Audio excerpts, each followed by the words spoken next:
Meh.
This episode is brought to you by River's Edge Tree Stands.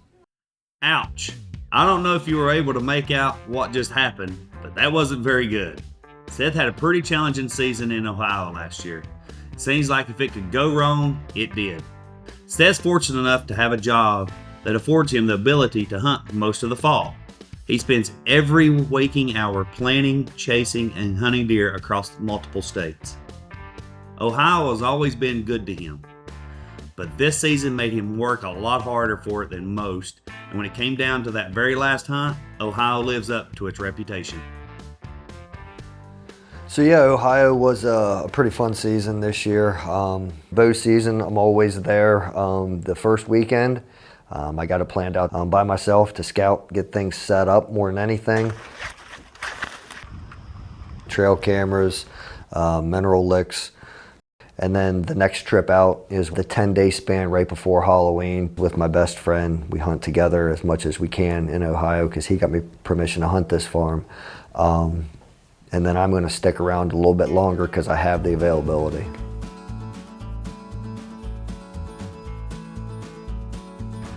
Grab some camera cards. I'm going to head back over to the camper and throw these cards in the computer. I don't have a whole lot of new intel, but I know there's one buck in the area that I'm after, so hopefully he decides to play the game over the next few days and slips up and we'll get a shot up. So just a little mini scouting trip on this new piece of property. It's gotten pretty humid and ugly out. I don't feel like I'm dying, but I do want to put a couple roots, a couple miles on the favorites. So what I try to do is get out to Ohio as much as I can when time allows for it. So this year I was able to do the first 4 or 5 days of opening weekend. Really didn't have a whole lot. There wasn't a lot on the trail cams. This year there was really one shooter buck. Showed up a couple different times in July and August, and so we named him Uno. He was the one buck. There was another up-and-comer, 10-point, maybe 130-inch buck that kind of had my eye on, but he really wasn't the focus. Uno was kind of where my angle was this year to start the season. So I was going to basically go out the first week, kind of see how the ground looked. There's a lot of other guys who get to hunt that farm, so I kind of see where the deer are at, see where they're hunting, if there's any new stands. Well, good morning. Here we are. It is September the 28th, Saturday morning, Ohio. Season opener is on its way. Had a good night's rest. Checked the cameras as I always do first thing this morning, and I don't have a whole lot to report. Some deer came into the stand last evening. Shooter buck did not come in. That other 10-point did. Man, what do we do if he shows up this morning? We might take him. It's going to be a game time decision. We'll see. But he's not the number one hit list buck, that's for sure, because we got him checked off at the top. That is the number 2 buck that I am aware of in Ohio. Typically my number 2 buck is a shooter buck as well. So we'll see what the morning brings. Right now, it is not raining. It's a little humid outside. Not real happy with the level of humidity. We got that horrible Hurricane Helene that's coming.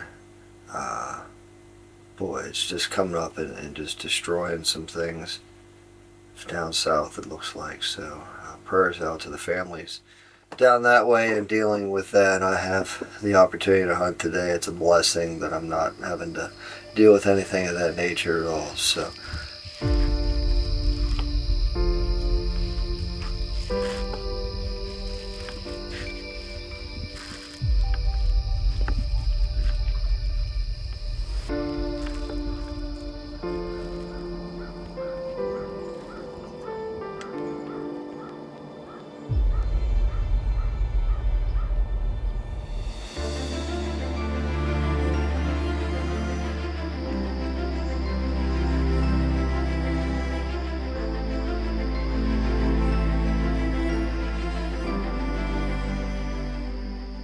And hope he's a little bit better than the buck I shot last year. There's a reason that I shoot every buck. There's reasons I pass on bucks. That was a good solid encounter. That 10 point zone. What I really thought him. I've had trail cameras of that buck since July. That's definitely not the buck I wanted this morning.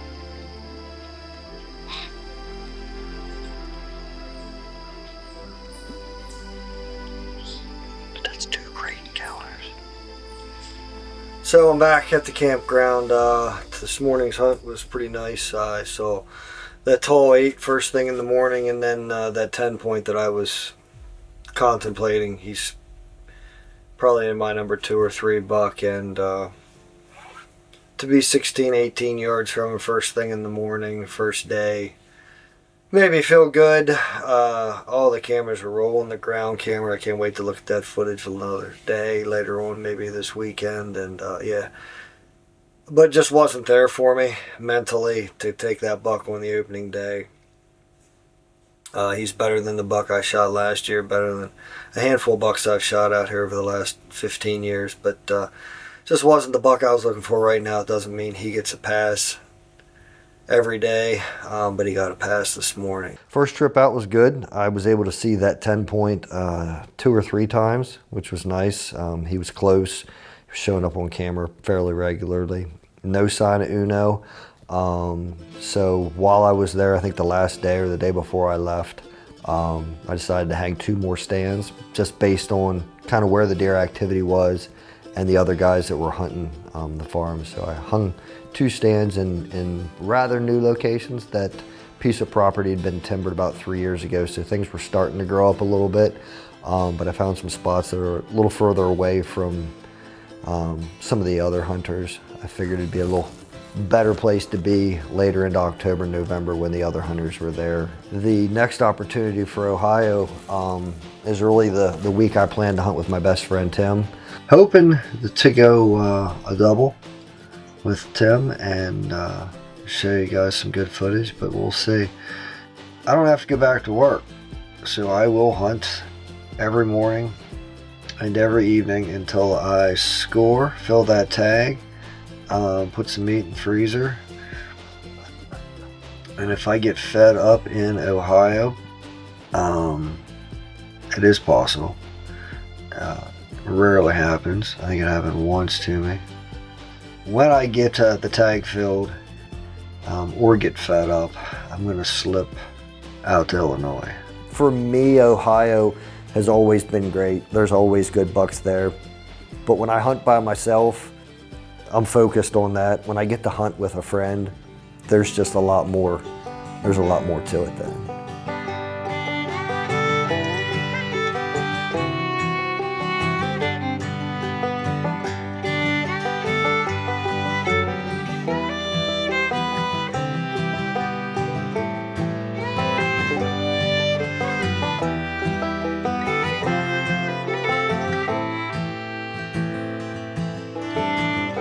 So we started hunting where the trail cameras told us to hunt. You know, Uno was active, but you know, mostly at night. I had a couple more pictures of him. So we set up shop kind of where he was at. There was another buck on the other end of the farm that I wasn't really interested in, but it was a buck that Tim would have shot. So I think we hunted after him for a day or two. And then we really focused on where Uno had been and this other 10 point that I wasn't 100% interested in, but I knew it was a good buck, and Tim would have been tickled pink. So we hunted for Uno in that 10 point for about 3 days. Uno showed up as it was dark, I think on night 4, maybe 5. Too dark to roll camera, really too dark to even get a shot. So he was passed on. We had a couple more nights to hunt, and then Tim had to go back to work. So week 2 in Ohio, successful as far as we found Uno, but it was too dark. While Tim was out there, another mature buck showed up. And this buck, I knew it was mature, but really didn't know what it was. He showed his face on the one camera. The picture was challenging at best to really determine what it was. I knew he was mature. I guessed him to be about 145 inches. 2 days later, he showed up on another camera. So, 2 o'clock, just got back over to the farm. I am officially going after my new number 1. He showed up down here 2 nights ago, and then down in the bottom where I hung that new set when I was out here for the opening week. So Tim and I have separated. He's going to hunt the other side where he's seen those good bucks this morning, and the bucks we have on trail camera from earlier in the year. I am now dedicating the next 4.5 days to my new number 1. Doesn't have a name yet. I hope to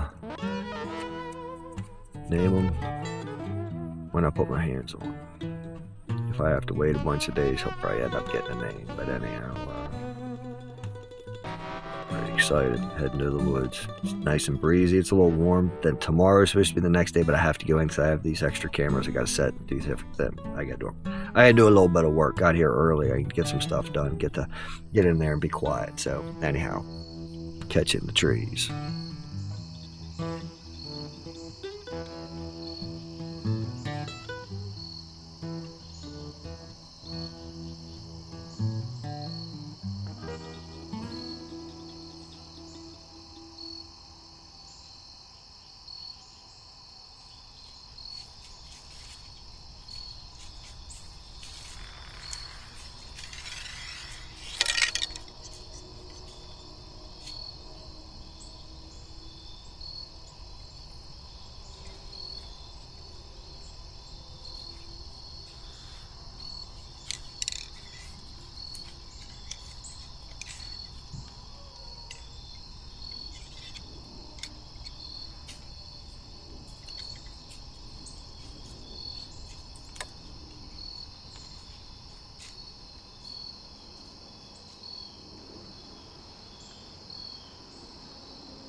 And as I'm watching the 10 point, I'm interested in him, but it's not the buck that I really want to kill.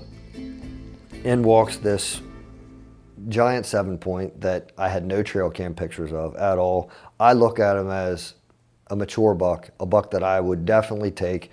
he actually is dwarfing the 10-point as they're both right there. I draw my bow back, the arrow jumps off the string. I'm able to put it back together. He works up into the pines, comes back in. I draw back again, and the same thing happens. And honestly, to this day, what had that arrow jump off the string? I've never had it happen my entire life. I have no idea. This segment is powered by Dark Energy.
Meh.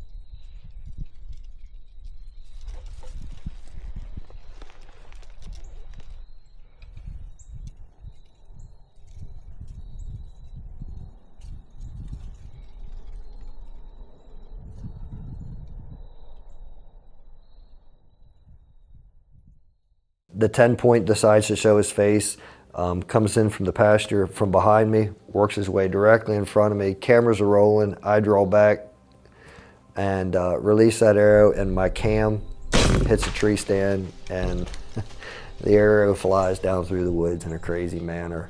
And that to me was, I guess, the lowest point of the season for me. The frustration hit its peak. Pretty frustrated. But fortunately, I bring my backup bow with me everywhere I go. So I got a Matthews Vertex that's 3 or 4 years old, and it's dialed in. It's ready to go. So I go back to the camper, throw on some lights, steal some pieces off my other Matthews, start flinging some arrows in the dark, get confident enough shooting my old bow, which to me is second nature because it's the bow I've used for the last probably 3 or 4 seasons. So the next morning I'm right back at it. I go right back to the scene of the crime to where the blunder happened the night before because I know there's deer in that area. Nothing happens that morning. In my head at that point in time, Ohio's kind of done. It was the last year that we had permission to hunt that farm. We're going to be transitioning off that farm, so I decided I'd tear down a few stands that had to come down and leave up 1 or 2 stands that I think I'm going to hunt in January, late season, after I'm done in Illinois and done in Pennsylvania. So I pack my truck, I all but winterize it, I have everything plugged in, ready to rock and roll, and I'm going to go one last hunt in Ohio before I head to Illinois at 3 o'clock in the morning. I kind of had in my head that there'd been enough mistakes. I'm just going to go hunting. Old school, not take any of my camera gear, but it's all sitting right there on the front seat. And for whatever reason, in my own head, I can't just go hunting with my bow. It's what I do. I love filming my own hunts. But I decided to go down in there, threw the pack on, all the camera gear, and I go hunt the stand that I hung the first week I was out there. It was the furthest walk with all my camera gear. You have to cross 7, 8, maybe 9 deadfalls to get down to it. And I got in quiet. I left in for that stand about 12:30, maybe 1 o'clock in the afternoon. Give myself plenty of time to go in. It was a warm afternoon. Climbed up, got all my camera gear set and ready, and just thought, okay, let's see what happens.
This segment is brought to you by Redmond, the makers of Trophy Rock, Real Salt, and Relight.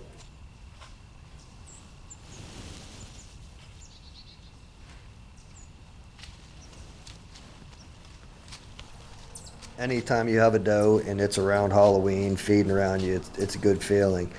He actually chased her down and under me in the brush directly below me.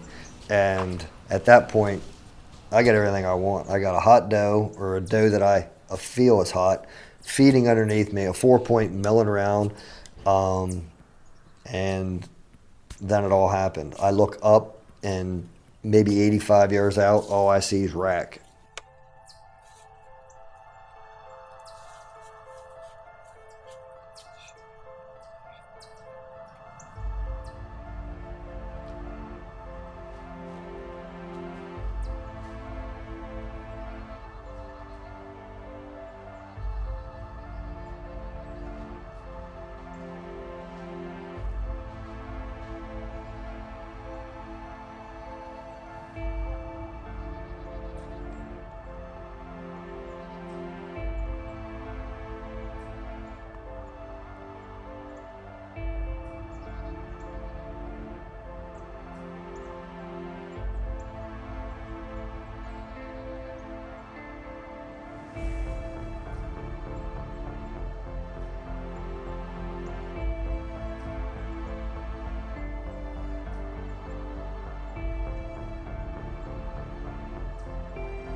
Meh. Meh.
Hello. Hey, Got one stuck. the pendulum swung back, buddy. Hot damn. How big? The giant. That the big one? Yep. Perfect. The pendulum swung the whole way back. Atta boy. There you go. Thought you wasn't taking your phone in the stand. I carried everything in. You got it on video? Camera arm, everything that I needed.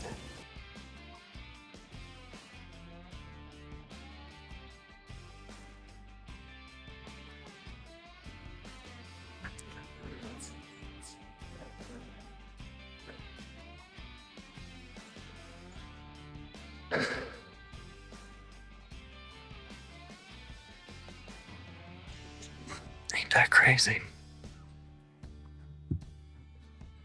Thank you, Lord. Thank you, Lord. Thank you, Lord. Well, there he is, guys. The hard work has paid off. The persistence. The pendulum always swings back the other way. I really feel like the good and bad things in life tend to cancel each other out. I had some things go the wrong way for a few hunts. It's amazing if you just stick at it. So this is a buck I called Kimball.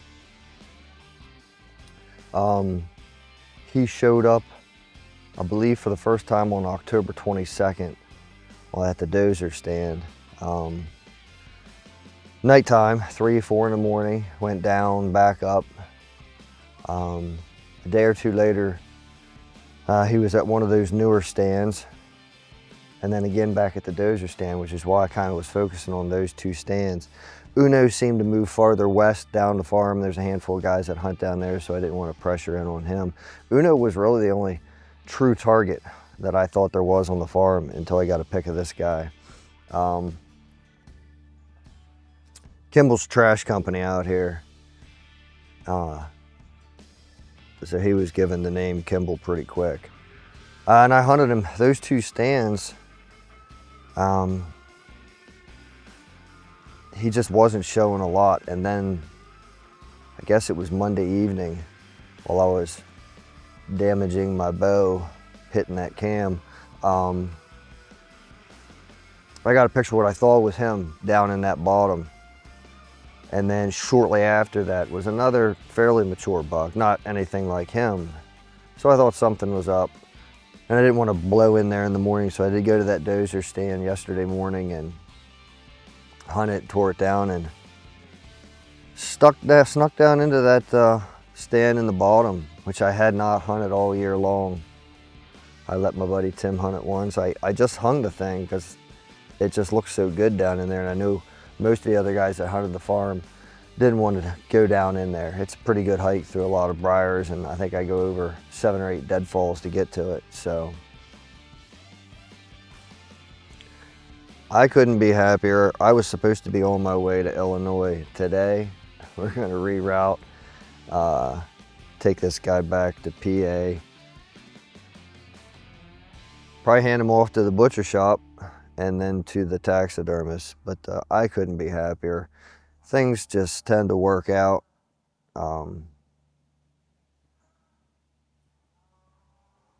Yeah, he's tremendous. I have no idea what he scores. He's got everything. He's got mass, he's got width. He doesn't have tine length. Doesn't have tine length, but he's got everything else. Kimball, Ohio, 2024. The actual memories of what was happening, they're easier when I look at it on the camera because instinct and muscle memory took over. And when I saw that arrow zip through his heart and he legitimately went 40 yards and crashed, yeah. As low as I felt 24 hours later, I was absolutely that high. Overwhelming with joy from 24 hours earlier being overwhelmed with disappointment. Those two extremes in a 24-hour period, I just can't, it's hard to explain when you're that low to be that high, but for those of you who have targeted, a buck or a certain caliber buck and then have it all happen, yeah, it's a feeling.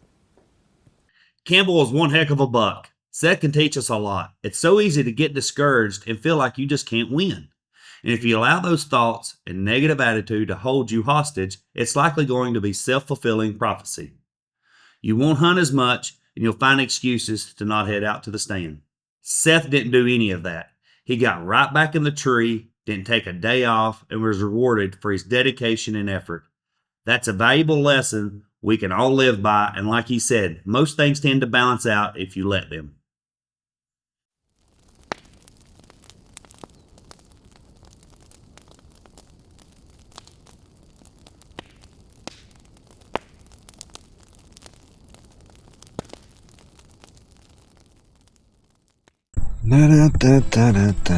What? Realized it's more about just getting to spend that time, the in-between time in the stand that you just chat, where you at in life. That's the parts I remember. Now when I look up on the wall and see that buck, I'll remember more about the time that we spent in the camper than the actual buck.